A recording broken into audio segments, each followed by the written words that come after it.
안녕하십니까, 박사입니다. 블라디미르 푸틴 러시아 대통령이 러시아에 대한 서방의 태도를 잘 요약한 연설을 했습니다.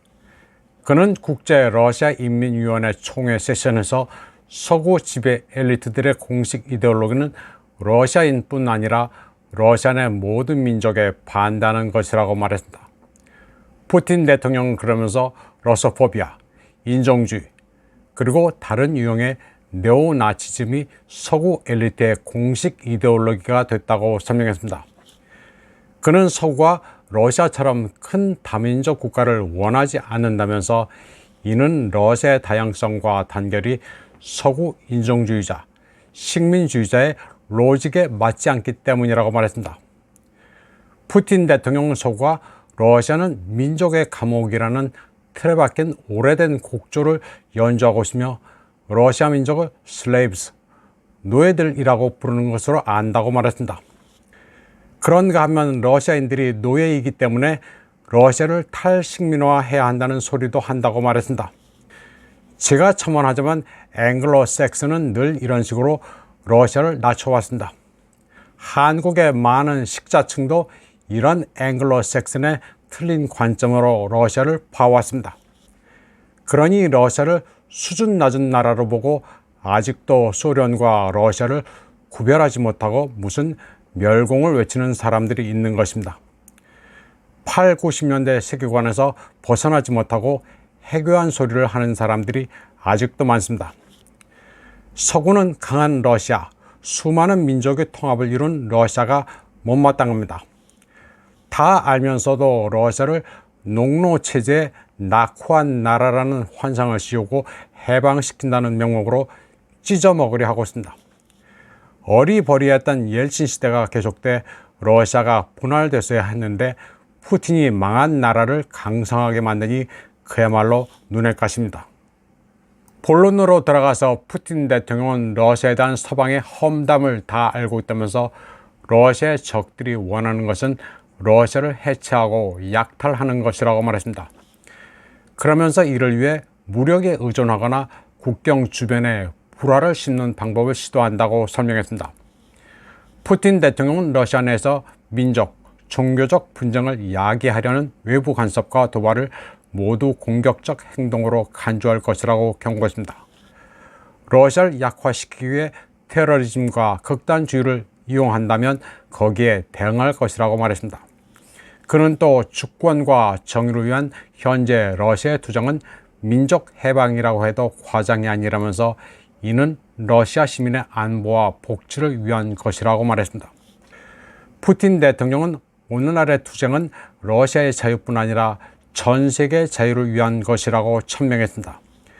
또 모스크바는 보다 공평한 세계 질서 창조의 선봉에 서 있다면서 주권이 없이는 강한 러시아와 항구적으로 안정된 세계 질서는 있을 수 없다고 말했습니다. 다음 소식입니다. 마리아 자하로바 러시아 외교부 대변인이 중동과 우크라이나 정세와 관련해 RT와 45분간의 인터뷰를 가졌습니다.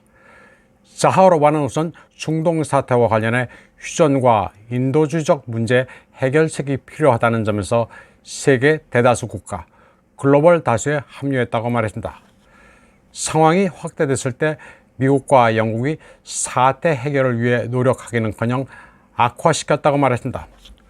오히려 아랍 이슬람권이 가자지구 전쟁 종식을 촉구했으며 아랍국가연맹과 이슬람협력기구가 모스크바, 베이징과 이 문제에 대해 협상을 했다고 강조했습니다. 자하로바는 또 유엔 안보리 상임 이사국 5개 가운데 휴전과 협상을 촉구하는 러시아, 중국이 없었다라면 그나마 어떻게 됐겠느냐고 반문했습니다.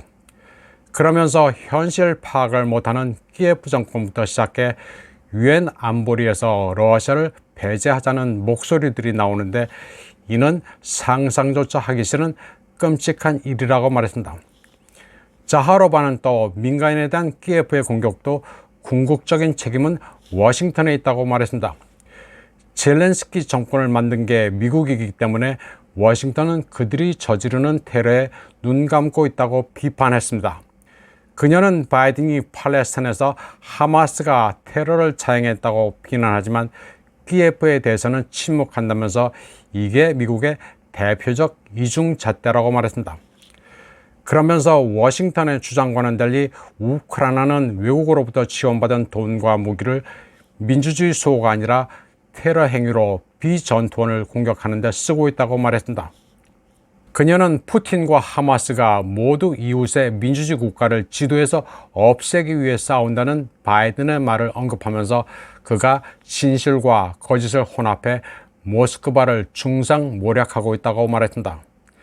자하로바는 러시아가 1990년대 국제 테러에 시달린 적이 있기 때문에 어떤 형태의 테러에도 반대한다고 말했습니다. 자하로바는 또 2022년 봄 키예프와의 평화회담 실패를 언급하면서 서방이 우크라이나의 유혈 사태를 조장하고 있다고 말했습니다. 당시 모스크바는 협상이 순조롭다고 여겨 키예프 부근에서 군대를 뒤로 뺐습니다. 당시 보리스 존슨의 압력으로 협상을 파토낸 젤렌스키 정권은 러시아군이 뒤로 빠지자 자기네들이 러시아를 패퇴시켰다고 거짓 선전을 해댔습니다. 이는 한국의 여러 매체들과 소위 전문가란 사람들도 나발을 불어댄 바 있습니다. 러시아가 사가리면 키예프까지 점령할 수 있다고 공언했다든지 러시아군이 무기가 다 떨어져 퇴각을 한다든지 하는 얼토당토하는 거짓말을 벌써 2년 가까이 하는 이들도 많습니다. 지금도 우크라이나가 이기는 줄 아는 사람도 있으니 더 할 말도 없습니다. 마리아 자하로바는 현재 중동 분쟁을 포함해 세계 여러 곳의 혼란과 폭력으로 미국이 이득을 얻고 있다고 말했습니다. 이번 방송은 여기까지 하겠습니다. 시청해주신 여러분 감사합니다.